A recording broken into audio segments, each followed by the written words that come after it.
Welcome to my mini blog. তো আজকে আমি আবার চলে এসেছি একটা ছোট্ট সুন্দর ভিডিও নিয়ে। এই দেখো আমি একদমভাবে রেডি হয়ে গেছি। তো কী কারণে রেডি হয়েছি ওটাও তোমাদেরকে বলছি, একটু ওয়েট করো। তো চলো যেখানে যাওয়ার সেখানে আগে যাই। এটা হচ্ছে আমার ছোট্ট একটা দেওর।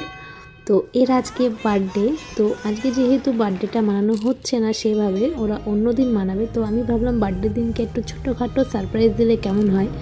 তো ওকে খালি দেখো, ওকে যখন আমি কেকটা দিলাম, মানে ওর দাদা কেকটা এনে দিল, তো ও কতটা আনন্দ পেয়েছে এটা দেখেই আমার খুব ভালো লাগছে। Happy birthday to you. Happy birthday, happy birthday, happy birthday to you. Happy birthday to you. Happy birthday to you. Happy birthday, happy birthday, happy birthday to you. তারপরে আমি ওখান থেকে বেরিয়ে যাই। বেরিয়ে গিয়ে, কারণ আমার একটা পিসির বাড়িতে নেমন্তন্ন ছিল কালী পুজো, তার প্রতি বছর কালী পুজো করে। তো সেই জন্য আমাদের অনেককেই করেছিল। তো আমরা গ্রুপ হয়ে বেরিয়েছিলাম, কারণ একা একা যেতে খুব একটা ভালো লাগে না, তাই ভাবলাম সবার সাথে যাব। একটু লেট করে গেছিলাম। আর এরা দিকে যেই একটা দোকান খোলা পেয়েছে অমনি সাথে সাথে লজেন কিনতে গেছে, নাকি লজেন না খেয়ে ওরা যাবেই বলেন। যাই হোক, লজেন ফজেন কিনে আবার আমরা যেতে থাকলাম। কারণ আমাদের বাড়ি থেকে পিসির বাড়ি খুব একটা দূর না, 10 মিনিটও লাগে না, 5 মিনিট মতো লাগে। যেহেতু কাছে ছিল তাই বলছি একটু পরে বেরোবো, একটু পরে বেরোবো করতে করতে প্রচুর দেরি করে ফেলেছে। যাই হোক, আমরা অবশেষে পৌঁছে গেছি। ওদের ছাদে পুজো হয়েছে। এটা হচ্ছে পুজো হয়েছে আমরা যাওয়ার আগে 1 প্রহরের পুজো হয়েই গেছে।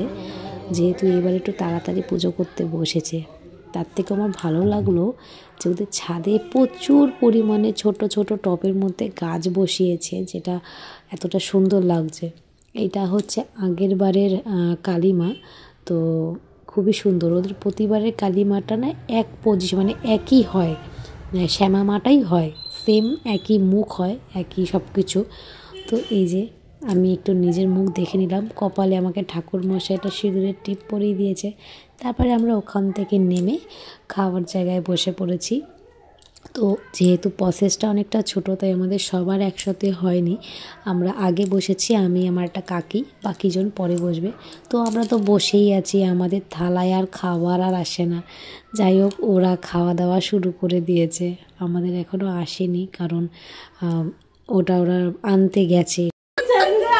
কিভাবে হাউ হাউটা দেখালো।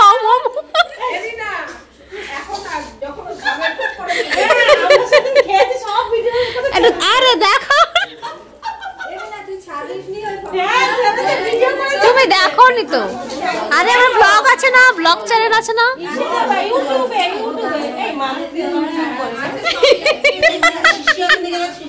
কাকি একটা সুন্দর খাওয়ার একটা অ্যাক্টিং করছিল, যেটা আমি তুলতে পারিনি, ভিডিওটা ওই মুহূর্তে চালু করতে পারিনি। তারপরে যখনই বলছি সমানে মুখ লুকিয়েই যাচ্ছে, কিছুতে আমার দিকে মুখটা ঘোরাবেই না, যেহেতু আমার ভিডিও অন করা রয়েছে। এদিকে আমাদের কথা বলতে বলতে আমাদের ভোগ প্রসাদ চলে এসেছে। তো এখানে ভোগ প্রসাদে করেছে পোলাও ভাত, আলুর দম, পায়েস, সিম্পল খাবার। কিন্তু আমি যতদূর ভালো লাগে যে ভোগ প্রসাদে খিচুড়ি করতেই ভালো লাগে, খিচুড়িটা খেতেই ভালো লাগে। তো যাই হোক, মায়ের নামে যেটাই করে সেটাই সুস্বাদু হয়। তো আমার কাছে খাবারটা সত্যি খুব ভালো লেগেছে। আমি খুব একটা পোলাও যেমনভাবে রান্না করুক না কেন, আমার নাকে একটা আলাদা রকম গন্ধ আসে, হয়তো সেটা ভালোবাসি না খেতে তাই। কিন্তু সেদিনকের খাবারটা সত্যি খুব ভালো ছিল, আমি খুব তৃপ্তি করে খাবারটা খেয়েছি। তো চলো, আমরা তো বেশ ভালোই খেয়েছি। আমরা উঠে যাওয়ার পরে কাকিরা বসেছে।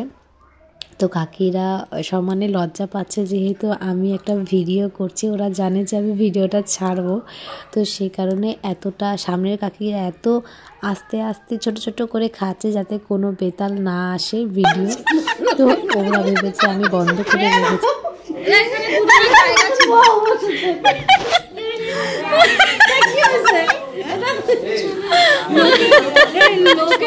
আজকের ভিডিওটা এতটুকুই। ভিডিওটা ভালো লাগলে ছোট্ট করে লাইক, কমেন্ট, সাবস্ক্রাইব করে দিও। দেখা হবে নেক্সট ভিডিওতে। চলো, টাটা।